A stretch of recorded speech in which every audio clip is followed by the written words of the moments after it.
Welcome to American Dreams. My guest today is Gary Klaben. Gary, welcome to today's show. Thank you, Alan. Happy to be here. So Gary, we're going to talk about your new book on the multi-generational living. What inspired you behind this. But before we do, I would like to get for the listeners some of your background of what inspired you to write this book, what you're working on in your life, and then we'll do more of a deep dive into this during the interview. Great. Thanks. A quick story. So in 1991, Alan, I was meeting with clients on a Saturday because their children couldn't make it there to do some estate planning documents. And they signed the documents, and at that moment, they saved about $2 million, their parents, if they passed away immediately afterward. I'm driving home, and I'm really got this deep down bad feeling in my stomach. And I'm like, I don't know what's going on. It's my wife, my kids, my family, my friends. And I realized, I think I've just been party to a crime. Not a crime now, but a crime somewhere in the future where these children, who are my age, are going to receive an extra $1 million each, and it's going to destroy them because they know nothing about money. And it really bothered me deep down. I wanted to go back and destroy the documents. But then I had a second thought, and I said, I think what I can do is try to help the second, third generation learn about money through a variety of different ways, and I'm going to do that. And so I've been doing that for over 30 years, and that started the multi-generational part of that. The second part was actually somebody you and I both know, I think Doug Andrew. I was in a meeting with him maybe 20 years ago, and he said, I'm going to build this family estate. I bought this property with all these things, with all these houses, and I said, I want to do that. And that kind of planted the seed in my mind 20 years ago. And then 4 years ago, we basically ended up moving on to our estate. Now we have 5 families living multi-generationally on the 67 acres that we're on currently. So that's kind of a quick overview. So so this is not just about explaining what to do, but you're also personally practicing this in your own life, which a lot more credibility to this the how do we do things. What is the 4-stage process for establishing the multi-generational living, and how do you approach the selection of a property for a family? Yeah, and I want to cover one fact, and I know you know this, Alan, too, that 91% of families completely lose their wealth in 3 generations. We call that shirt sleeves to shirt sleeves. In 3 generations, and around the world, they'll call it rice paddies to rice paddies. Basically, it's the same thing, and money gets destroyed. So when you're looking at these stages, the very first stage is the foundation stage. That particular stage, so you understand, the key in the stage is there's a book written by Roy Williams and Vic Pressier called Preparing Heirs. And in that book, they did a study of thousands of families and found that 60% of the reason why that shirt sleeves to shirt sleeves happens in 3 generations is based on trust and communication. So those 2 things are the keys to families living long term. So the first stage, the foundational stage, is about trust and communication. It's about conflict resolution, visioning, and governance, the rules that families live by, charter and bylaws. The second stage is really structural. Again, an area you and I both deal with is how do you structure the financial? How do you structure the tax? How do you structure the estate? All those elements that go together there. The third is the transaction itself, and there's a lot of moving parts. Large properties have lots of complexities to them in a whole variety of areas, and I want to make sure everybody understands it before they go and buy one of these properties. And then the 4th stage will make a lot of sense. It's just the transformation, because when you're living with you and your close nuclear family, that's different than living with, in my case, or in others, 5 families. You have a whole different situation. Support is different. How you communicate on a daily basis is different. How you live is different. Everything is different. And so there's a transformation that goes on with everybody on the estate relative to that. So when you're looking and working with couples, is there a key question that the couples will often ask during the wealth management process that influence your focus on multi-generational planning? Yeah, it's interesting. Usually we'll have somebody come in because they want us to look at helping them with their finances, their money, their wealth management. And once we kind of got that together, getting their estate together, and the other things, taxes and so forth, they want done, invariably, the very first question that they ask is, can you help my children? In other words, they realize that them going through this process has helped them significantly. And like any good parent or grandparent, they want to make sure their children are better off than they are. So it's a key question. Can you help my children? It's kind of going back to the story I told earlier.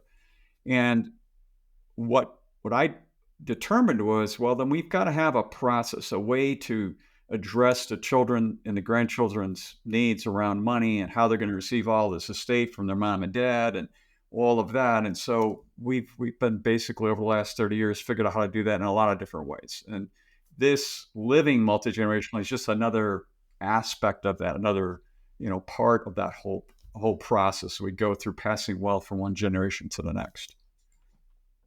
Those people that have gone through this process fully understand it's not an easy process. I think you mentioned it sometimes earlier in this conversation. When you get to the third generation, the wheels will often fall off the cart because the value system and understanding of money is not the same as in the first generations.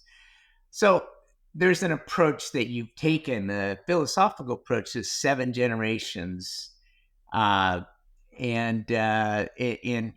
how does this inform decision making through multi-generational planning? Why 7 generations? Yeah, that's a really good question, Alan. So there's a gentleman named Jay Hughes.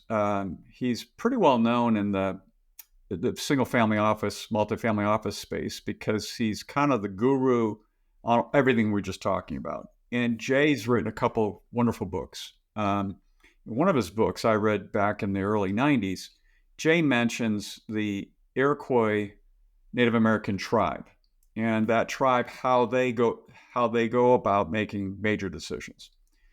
And what they do is philosophically, they say when they meet for a major decision, how will this decision affect the 7th generation? They select the 7th generation because no one living at that moment, even the baby just born, will ever know the 7th generation. And therefore, it takes all the agendas off the table because now they're thinking about it for the good of that tribe and how that tribe operates. And I'll give you an example on a property. So we were putting in another well because we didn't have enough water flow for our property. And we had to go down 750 feet. If we got in a dowser, it would have been a lot less, but we didn't. And anyway, dowser finds the water. So we're going to be putting in the pipe to bring the water out, and the standard is galvanized pipe. You may not know this. I didn't. My son-in-law, who's an expert in this area, the galvanized pipe eventually leaches lead. So then you're going to have lead in your drinking water, which is not good. Most people would say just put the galvanized pipe in because it won't happen for 20, 30, 40 years, and we won't be here because we would have sold the property, so it doesn't really matter. So the gentleman who was putting in the pipe, we simultaneously, we all said we want stainless steel. And he said, it's going to cost you $12,000 more to put stainless steel in. And we all said, no, it doesn't matter because thinking 7th generation, we don't want to poison the water for our family down the line. And that's where it's a different decision, thinking philosophically that way versus the normal way we tend to think about our properties. So Gary, when people are going through this multi-generational planning, what are some of the common pitfalls that they run into, setbacks and adjustments that they need to navigate? Yeah, the biggest ones that happen after is really that communication, trust and communication side of it I mentioned earlier. And you probably know this. People out there might remember this gentleman named Robin Dunbar came up with Dunbar's number, which is 150. And that number is how many people you and I and every human being can keep track of. It's about 150 folks. Why? Because it's about 11,000 relationships you're keeping track of. And that's the cognitive ability that we have. So when you think about this, a family of, let's say, 4 has 6 relationships. And let's say you put 3 families of 4 together on an estate. You go, well, that's no big deal. It's 3 times as many relationships. That's not true. it goes up to 66 relationships. So there's bound to be some conflict between those folks just because there's a lot of relationships going on. And I don't think we give much thought to that. You having a larger family, you know what I'm talking about. You grew up, you had a lot of relationships going on that you guys keep track of. But if you took another large family like yours together, it goes up exponentially. And that's why you want to be careful to make sure you know what's going on there. You have governance and other issues. That's just the one side. The other side is these transactions are legal beasts, financial beasts. Like, for instance, you can't get regular financing on one of these properties. You have to go out many times to get private financing. That's the only way to get it funded. And private financing takes a while. So the normal 60-day close doesn't happen. It can take 6 months. Then here on the East Coast, you have at least our own personal research, over 50% of the properties have some kind of easement, historical easements. They have municipal easements. They have charitable easements. And the issue is you can't do anything. You buy the property and you're not allowed to change the structure and so forth. So you get hamstrung. And now this seventh generation philosophy doesn't even work because of those issues.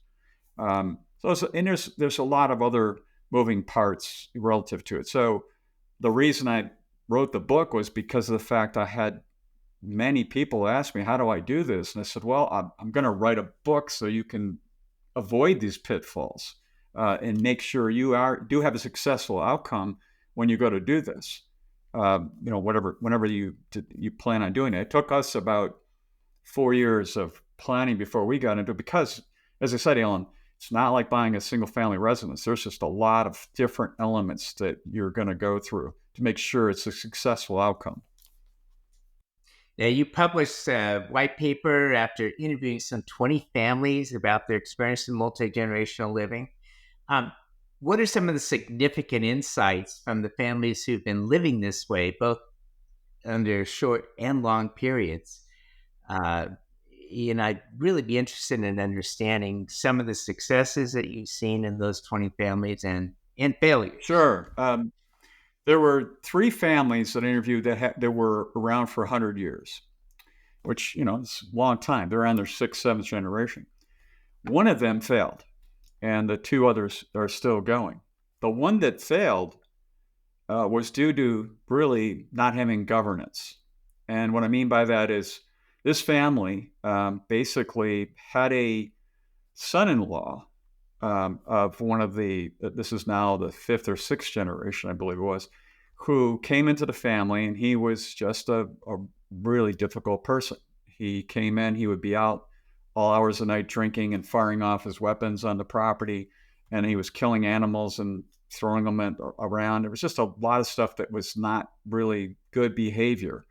And they kept trying to get him to stop, and he wouldn't. And eventually, the mother-in-law, there was a bunch of families here together, said, you can't force him off the property. When all the other family members came to her and said, we want to have him move off the property, and she forced the sale of the property. And basically, these families now have all dispersed. And I talked to he was 3rd generation, 70-year-old, and you could tell, talking to him, he really wished they were back together again. They really loved that lifestyle, but because they didn't have any way of addressing that person, it kind of blew apart, and they could have learned from that. And I was told by another 100-year family that they saw that happen as well, and they had put this stuff in place so that wouldn't happen to them because they've seen that issue arise, and it come up any time.